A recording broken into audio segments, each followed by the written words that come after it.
Once upon a time, there was a shoemaker who made very good shoes.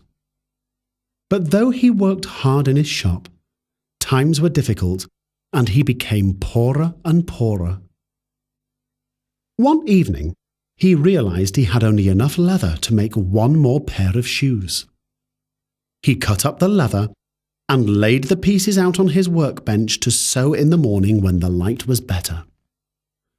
The next morning, when he went back to his workbench, he found a beautiful pair of shoes.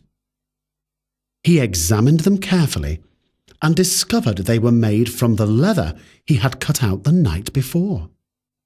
The stitches were exquisite, very tiny and neat, and he knew the shoes were far better than any he could have made. Quickly, he took down his shutters and placed the shoes in his shop window.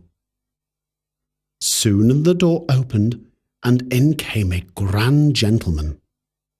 He bought the shoes and paid 4 times more than the price of an ordinary pair.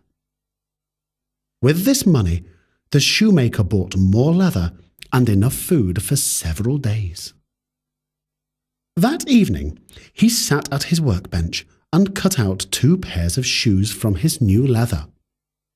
In the morning, he could scarcely believe his eyes, for there, on his workbench, were 2 beautiful pairs of shoes. Who could sew such tiny stitches, he wondered, and who could work so fast? He placed the shoes in the shop window.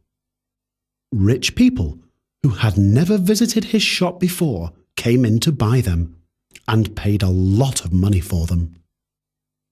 Each night for many weeks, the same thing happened. 2 pairs, sometimes 4 pairs, were made in a night.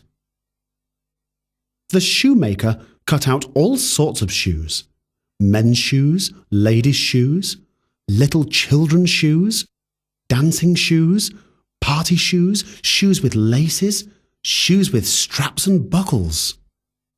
He became well known for the excellent shoes he sold, and each week he took even more money in his shop. One evening, just before Christmas, his wife suggested they should peep around the door of the workroom to see if they could find out who was making the shoes. As the town clock struck midnight, there was a scuffling and a scurrying by the window, and 2 tiny little men squeezed through a crack in the shutters and hurried over to the workbench.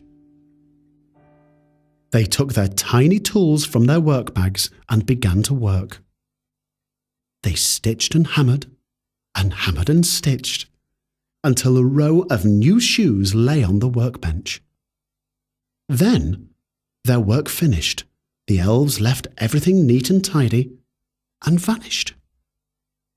As it was just before Christmas, the shoemaker's wife suggested they should give presents to the 2 little men who had helped them so much during the year. The next day she made 2 little green jackets and trousers and green hats to match, and her husband stitched 2 tiny pairs of boots. The shoemaker and his wife laid these gifts out on the workbench that evening, together with 2 little glasses of wine and plates with little cakes and biscuits.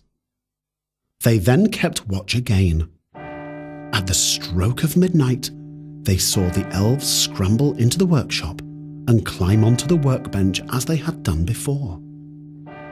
When they saw the little green jackets, trousers and hats, and tiny boots, the elves gave a shout of joy. They tried on their new clothes straight away and were so delighted they danced around the workbench, waving their hats in the air. They then sat down and ate all the food that had been left out and disappeared as before.